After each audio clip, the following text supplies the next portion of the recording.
கொண்டிருக்கக்கூடிய இந்த கருத்தரங்கின் நடுவர் என்னுடைய உடன்பிறப்பிற்கும் எனக்கு இந்த ஒரு நல்ல ஒரு வாய்ப்பை அளித்த இந்த தலைவர் எங்களுடைய தாளாளர் ஐயா அவர்களுக்கும் முதன்மை என் வணக்கத்தை நான் தெரிவித்துக் கொள்கின்றேன். ராமாயண காப்பியம் பல இடங்களில் பெண்களுக்கு ஏற்றம் தராத வகையில்தான் உள்ளது. அதற்கான சான்றுகளாக பலவற்றை நம்முடைய தலைவர் ஐயா அவர்களே சொல்லி இருக்கின்றார். இந்திய இலக்கிய மரபில் மிக முக்கியமான காப்பியங்களில் ஒன்றாக ராமாயணம் விளங்குகிறது. இந்த மகா காப்பியம் தர்மம், கடமை, குடும்ப மதிப்பு போன்ற பல உயரிய கருத்துக்களை எடுத்துரைக்கிறது. அதே சமயம் பெண்ணிய பார்வையில் பார்க்கும் பொழுது ராமாயணத்தில் பெண்கள் பெரும்பாலும் கணவனுக்கு சேவகியாகவும் தியாகத்தின் சின்னமாகவும் அமைதியானவர்களாகவும் பணிவுடையவர்களாகவும் மட்டுமே சித்தரிக்கப்பட்டுள்ளனர். இக்கருத்தினை பல சான்றுகளின் வழியே என் கருத்துரையை உங்கள் முன் வைக்கின்றேன். சங்க இலக்கியத்தில் பெண் கட்டமைப்பு, சங்க காலத்தில் இலக்கியம் படைத்தல், இலக்கிய கொள்கைகளை உருவாக்குதல் போன்றவை ஆண் அதிகார மையத்தை சார்ந்ததாகவே இருந்து வந்துள்ளது. ஒவ்வொரு சமூகத்திலும் அவ்வச்சமூகத்தில் பிறந்து வளர்கின்ற ஆண்களுக்கும் பெண்களுக்கும் என சில பல பண்புகள் கற்பிக்கப்படுகின்றன. இதற்கு கருவியாக அமைவது மொழி. இம்மொழி ஆணின் கைவசமானதால் ஆணாதிக்கம் தோன்றி வளர்ந்து நிலைபெற்றுவிட்டது. எடுத்துக்காட்டாக தொல்காப்பியம் ஆண்களுக்கும் பெண்களுக்கும் என சில பண்புகளை வரையறுத்து சொல்லுகிறது. பெருமையும் உரலும் ஆடும் மேன. எப்படி? பெருமையும் உரலும் ஆடும் மேன. அதே சமயத்தில் பெண்களுக்கு அச்சமும் நாணும் மடனும் முந்துறுதல் நிச்சமும் பெண்பாக்குரிய என்ப என்றும் கூறுகிறது. பெண்களுக்கு என கட்டமைக்கப்பட்ட பண்புகளின் அடையாளங்கள் அனைத்துமே ஆண்களால் கட்டமைக்கப்பட்டவைகள் தான். பெண்ணிய கண்ணோட்டத்தில் ராமாயணம் என்று பார்த்தோமானால் நெருங்கின் புறம் செலா கோசல நாட்டின் பெருமைக்கு அந்நாட்டு மகனிலும் காரணமாகின்றனர் என்கின்றார். காப்பியத்தினுடைய தொடக்கத்தில் காணப்படுகின்ற நாட்டுப்படலும் நகரப்படலும் இவற்றிலெல்லாம் இவ்வாறு காட்டப்படுகிறது. ஆனால் பொருந்து செல்வமும் கல்வியும் கொண்டவர்கள் கோசல மகள். வருத்தி வந்தோரை விருந்தோமும் அற வாழ்வினர். அவர்களால் நாடு பல்வளமும் பெற்ற பாங்கை பொற்பில் நின்றன ஒலிவு கொய்கிலா நிற்பில் நின்றன நீதி மாதரார் அற்பில் நின்றன அறங்கள் அன்னவர் கற்பில் நின்றன காலமாரியே என்னும் பாடலில் கூறுகிறார். நாட்டின் வளமும் பலமும் பெண்களே என்பது கம்பரின் மதிப்பீடாக இருந்தாலும் இம்மதிப்பீடு காப்பியம் முழுமையும் வெளிப்படுகிறதா என்றால் இல்லை என்பதே விடையாக கிடைக்கிறது. பூக்கொய் படலத்தில் ஒரு பாடல். பூவெல்லாம் கொய்து கொண்ட பொலிவிலது வள நோக்கி யாவையும் கணவர் கண்ணுக்கு அழகில் இவை என்றெண்ணி கோவையும் வடமும் நானும் குழைகளும் குழைய பூட்டி பாவையர் பணிவெண் கொம்பை நோக்கினர் பறிந்து நிற்பர் என்பதாக உள்ளது. இப்பாடலில் கணவன்மார் கண்களுக்கு இனிமை சேர்ப்பதையே பெரும் பயனாகவும் இலக்காகவும் கொண்டு வாழ்ந்தனர் பெண்கள் என கூறுவதை நோக்க பெண்கள் கணவனுக்காகவே வாழ்ந்தனரா, தமக்கென வாழ்ந்தனரா, அவ்வாறு வாழ சமுதாயம் இடம் தரவில்லையா என்ற வினாக்கள் நம்முடைய எழுவதை யாராலும் மறுக்க முடியாது. கணவனை விட்டு சிறிதளவும் பிரிய நினைக்காத பெண், பிள்ளையை ஏறி தலைவனை பின்தொடரும் பெண், அன்னத்திற்கு ஆடை அளித்த பெண், தன் அலங்காரத்தை காணும் பேறு பெற்றவன் ஆகாவிட்டால் தான் உயிரோடு வாழ்வது எதற்கு என துணிந்து தன் அணிகலன்களை விரலிற்கு ஈந்த பெண் என பல வகை பெண்களையும் அவர் தம் செயல்களையும் பட்டியலிடுகிறது ராமாயணம். இம்மனநிலைக்கு சித்தரிப்புகள் மகளிர் கணவனை சார்ந்தே வாழும் நிலையையும் அவ்வாறு இல்லாத வேளையில் சாக துணிந்ததையும் தற்சார்பு இன்மையையும் அவனை மையமிட்ட சிந்தனை போக்குகளையும் காட்டுவதாகவே உள்ளது. பெண் என்பவள் போகப் பொருளாகவும் நுகர் பொருளாகவும் இருந்துள்ளார். அரம்பை போல் விம்பமளிப்பவள் என ஒரு பெண்ணை உண்ணாட்டு படலத்தில் வர்ணிக்கப்படுகிறார். இது ஆணாதிக்க சமுதாயத்தின் வெளிப்பாட்டினுடைய தொடர்ச்சியே ஆகும். கற்பு கோட்பாடு என்று பார்த்தோமேயானால் வேள்வி படலத்தில் சோலை ஒன்றை வர்ணிக்கும் பொழுது தங்கள் நாயகரின் தெய்வம்தான் பிரிதியில் என்றென்னும் மங்கைமார் சிந்தை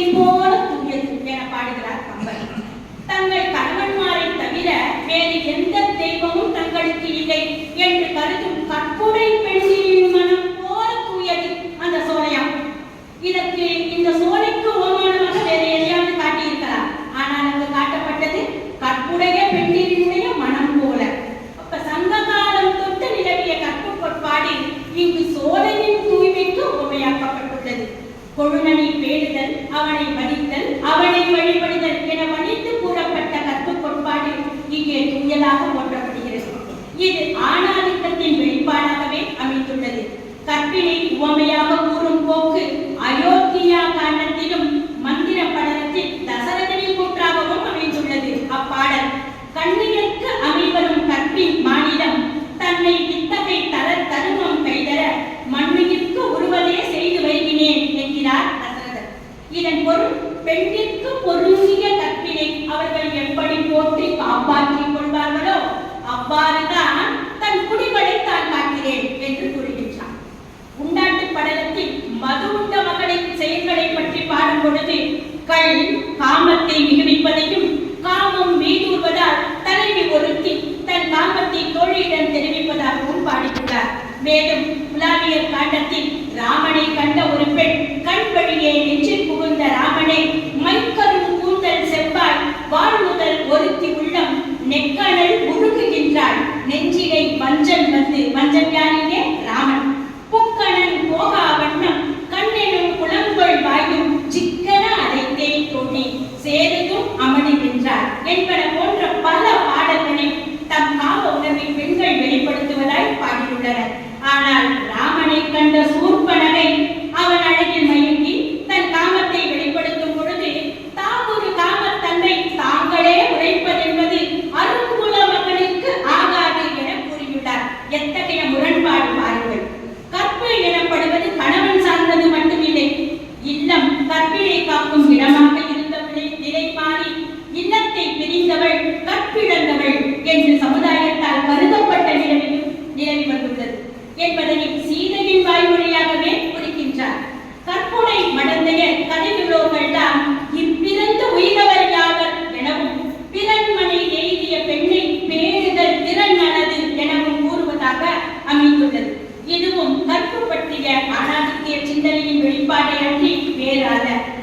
பெண்ணிய நோக்கில் பாத்திரங்கள் ராமாயண பெண் பாத்திரங்களில் எதிர்மறை சிந்தனை உள்ளவர்களாக படைக்கப்பட்டது கூனி, கைகேயி, சூர்பனகை. கூனி கேகய நாட்டில் இருந்து கைகேயி தோழியாக வந்தவள். தன் தோழிக்கும் அவள் பெற்ற முதல்வனுக்கும் எந்த தீங்கும் வந்துவிடக் கூடாது என்ற அவளின் கடமை உணர்ச்சிதான் அவளை இவ்வாறு சிந்திக்கவும் செயல்படவும் வைத்தது. ராவணன் செய் கொடுமையெல்லாம் தன்னகத்தை கொண்டவளாக சித்தரிக்கிறது நோக்கத்தக்கது. கூனியை ஆரம்பிக்கும் பொழுதே, கூனியை அறிமுகப்படுத்தும் பொழுதே ராவணன் செய் கொடுமையெல்லாம் தன்னகத்தை கொண்டவளாக கூனியை சித்தரிக்கின்றார். எப்படி பார்த்தாலும் தன் கூனி தன் கடமையிலிருந்து விழவில்லை.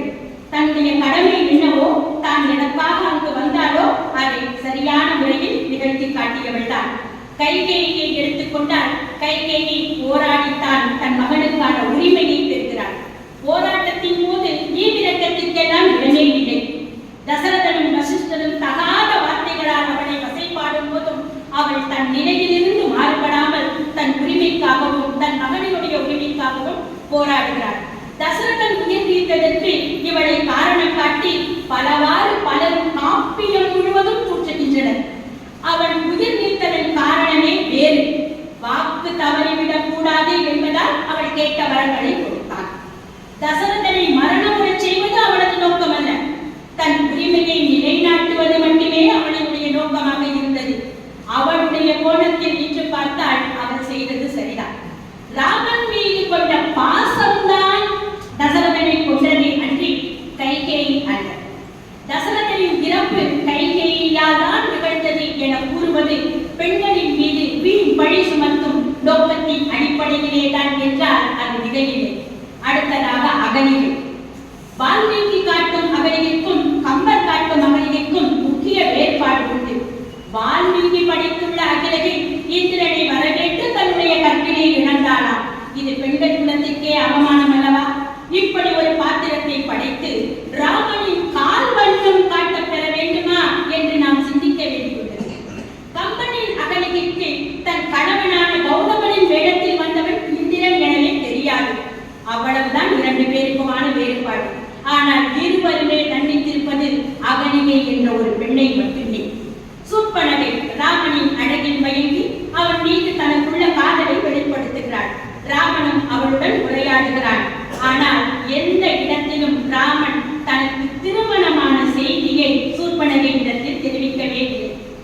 இந்நிலையில் அவனுடைய இச்சையை அவள் வெளிப்படுத்தும் பொழுது அவனின் உறுப்புகளை அறுத்து அவளுக்கு தண்டனை அளித்ததை எவ்வகையிலும் ஏற்றுக்கொள்ள முடியாது. அவள் தன் கணவனின் இறப்பிற்கு பழி தீர்க்கவும் இதனை ஒரு வாய்ப்பாக பயன்படுத்திக் கொள்கிறார். ஆனால் காப்பியம் முழுமையும் அவளையும் வஞ்சனை நிறைந்தாளாகவே காட்டுகின்றது. சிறியென சிந்தியாத வாலியின் ஆறியில் மணியும் தாரை ஆயிடை தாரை என்னும் அமிழ்தின் தோற்றிய வேயிடை தோழினாள் என கம்பரால் போற்றப்படுகிறார்.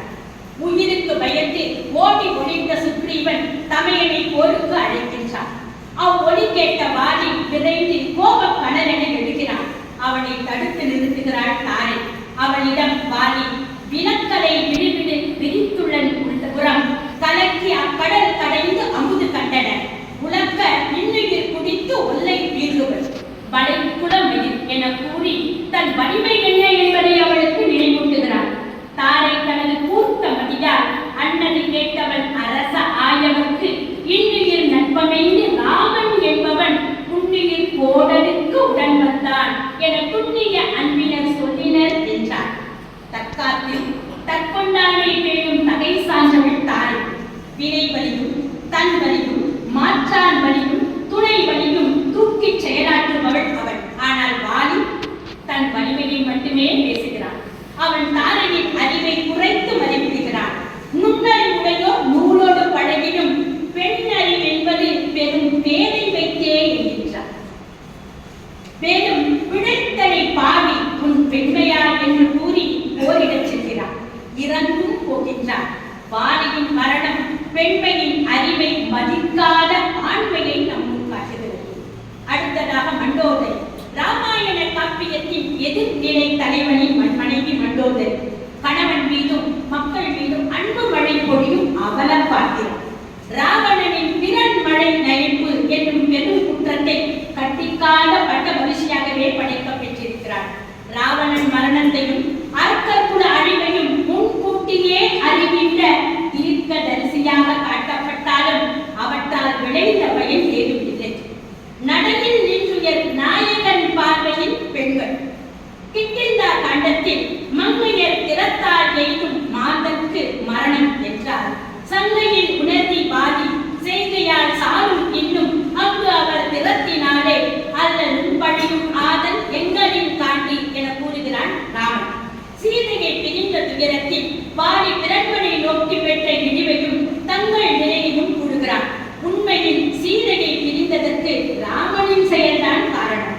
அவள் மான் வேண்டும் என்று கேட்டிருக்கும் பொழுதே அது மாயமான் என்று சொல்லி தடுத்திருந்தால் இந்த விளைவே வந்திருக்கார். தந்தை தசரதனின் மரணமும் ஜடாயுவின் மரணமும் பெண்ணால் விளைந்தது என அவன் நம்புகிறான். பெண்ணுரை வராது போகலால் ஆயது இப்பழிவுடை மரணம் என ராமன் கூறுகிறான். இங்கு ஜடாயுவின் மரணம் சீதையால் நிகழ்ந்தது.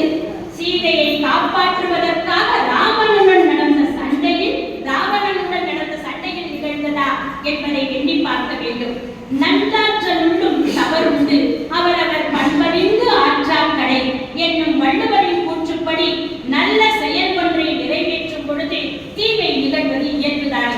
மேலும் ராவணன் பெரு வீரன், மாயக்கலை வல்லவன். அவனுடன் ஜடாயு என்னும் தனி ஒருவன் போரிட்டது மடு ஒன்று மலையுடன் போரிட்டது போலல்லவா உள்ளது. ராவணன் தகுதி அறியாமல் அவனுடன் ஜடாயு தனி ஒருவனாய் போரிட்டதே தவறு. அப்போரில் அவன் இறந்தது அவனாக ஏற்படுத்திக் கொண்ட விளைவுதானே தவிர அதற்கு சீதையை காரணமாக்குவது பெண் மீது சுமத்தக்கூடிய வீண் பழியே. ஊர்மிளை.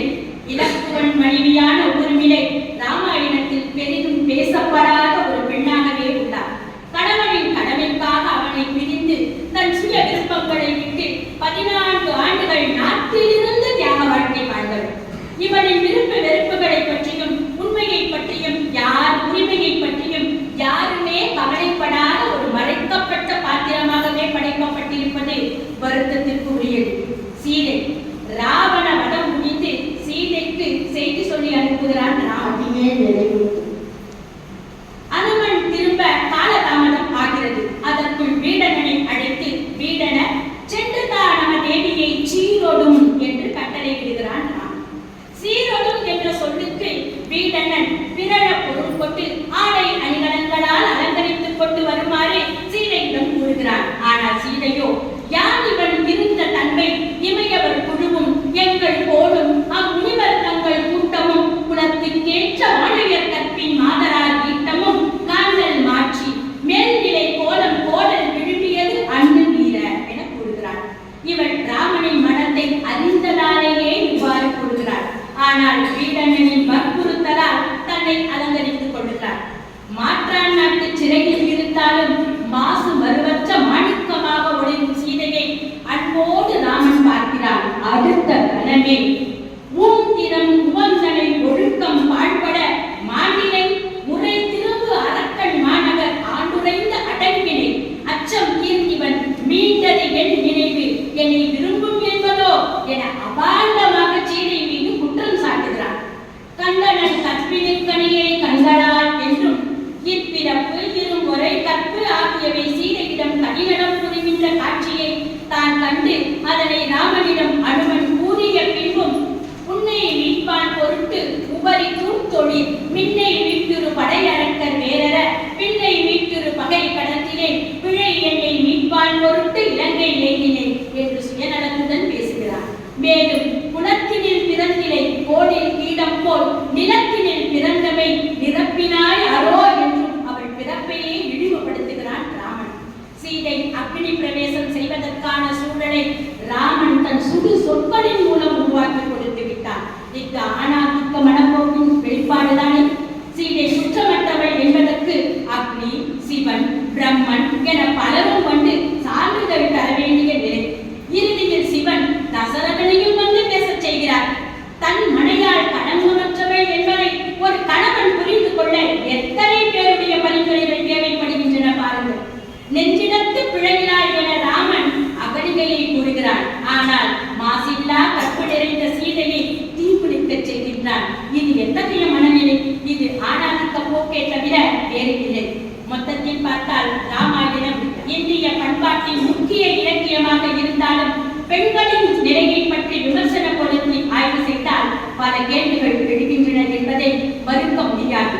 சீதையின் அக்னி பிரவேசம், சீதை காட்டிற்கு அனுப்பப்படுதல், சுர்பனகையின் அவமதிப்பு, கைகேயி கூனி இவர்களின் எதிர்மறை உருவாக்கம் போன்ற பல நிகழ்வுகளால் ராமாயண காப்பியம் பெண்களுக்கு ஏற்றம் தரவில்லை என்பதையே என்னால் ஆணித்தரமாக எடுத்து உரைக்க முடிகிறது. இந்த அருமையான வாய்ப்பை அளித்தமைக்கு நன்றி.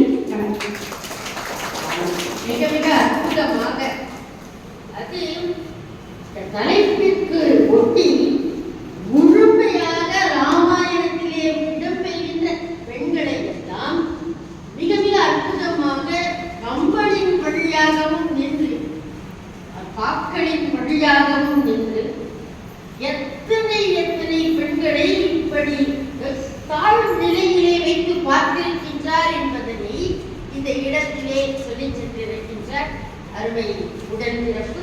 அவர்களை வாழ்த்திக் கொண்டு அடுத்தபடியாக சிவபானுமதி ரமேஷ் அவர்களை அன்போடு அழைக்கின்றேன். ஒருவருக்கு ஒரு 10 நிமிடங்கள்